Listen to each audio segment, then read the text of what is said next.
Good afternoon, everyone. We are back for Game 3 of Origin for 2022. It's going to be a very fun night here. Just going to go through in this video my thoughts around the game, what I think will happen, a little bit of a prediction potentially as to how I think it would play out, and also go through the Draftstars $50,000 guaranteed game here tonight, which is really cool when majority of them are 10 to 15,000, sometimes a little bit less. It's really cool to get that $50,000 one. So a great opportunity if you are 18 plus to have a crack at that. I'll pop that link in the description to have a play. But generally, let's kick it off with some chat around the two teams. And if we're looking just based on matchups position to position, it's very clear in my eyes that the Blues outmatch Queensland, unfortunately. And the odds are saying that now. Obviously, it shows how important Cam Munster is to this side, because with him in this side, there are slight outsiders, but now it's $1.35 to I think $3.10, which puts Blues at obviously very much the favourites in this one, and a lot of pressure on them now. Coming in as the favourites, they're going up to Suncorp, which has always been known to be a place that's hard to win at. And we know in deciders what happens when we go up to, I'm a New South Wales supporter, when I say when we head up to Brisbane and play there. So I think definitely the Blues have a better side. The main issue going up there is just the fight that Queensland have always shown, but also being at home as well is very tough to play in that cauldron up there with the crowd's going to be as big as it is. So Kalen Pong has been actually really strong the last two games, and he has to step up again to set up a few of their tries. That's where the majority of it's come from. Obviously, DC's kind of controlled the game, and then you've had Cam Munster and Ponga in those first two games really setting up a few of those tries, and just with some brilliance there.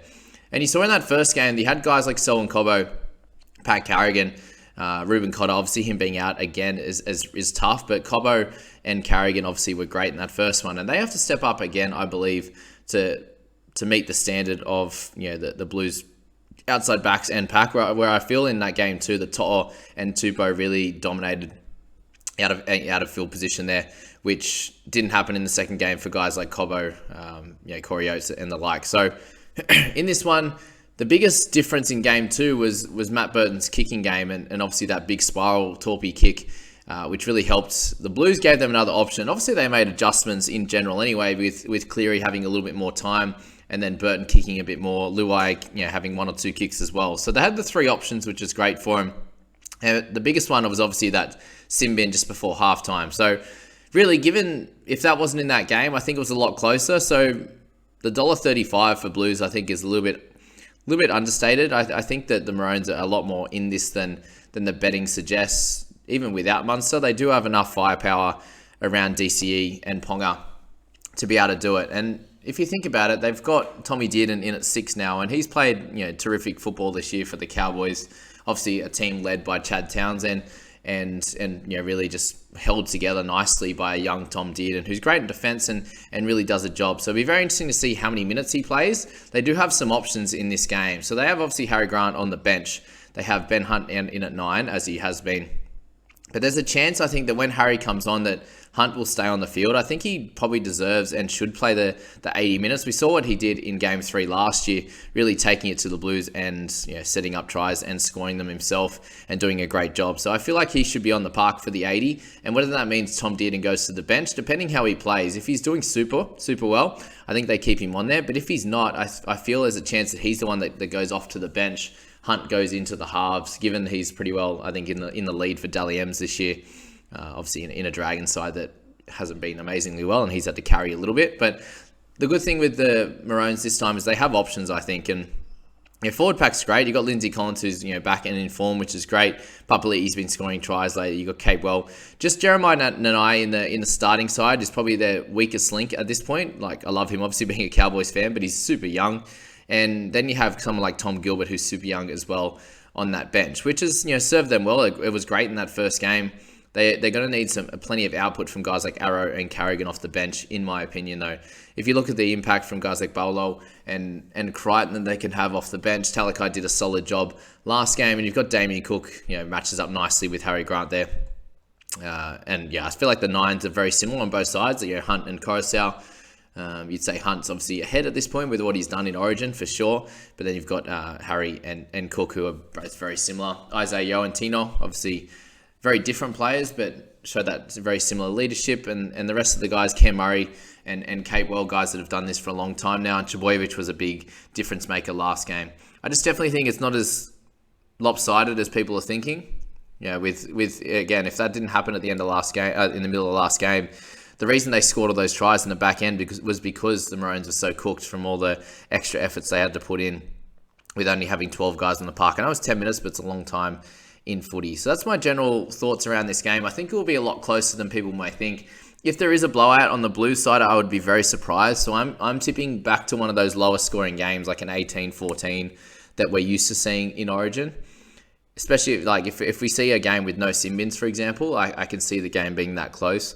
I will tip the Blues I just think they have, without Munster, it's going to be a tall task for the Maroons to do really well. And you saw a couple of years ago when they snuck the series when they probably shouldn't have, that they did have Munster there, and he was obviously a superstar and helped them win that. So without him, I think it's going to be tough. An 18-14 win to the Blues, with Cleary probably getting the man of the match again.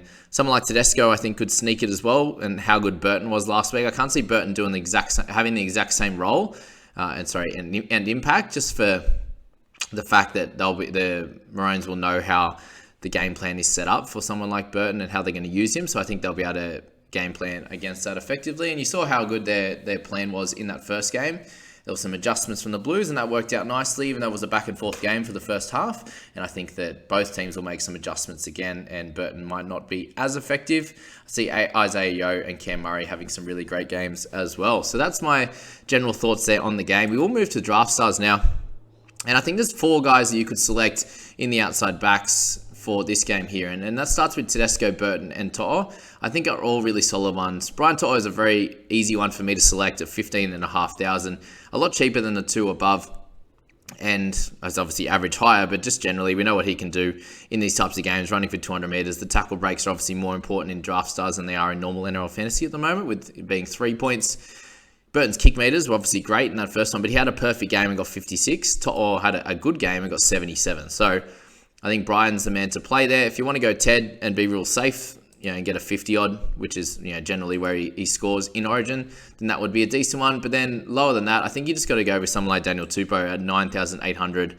Obviously, we're coming off a 66 last week, but even the 25 was in a pretty poor game. But if you can get close to that 180, 200 meters, get a few tackle breaks and potentially a try in there, you can get anywhere from 35 to 66 there for Tupou at 9,800. At worst, you can play him in the flex if you want to go for someone else.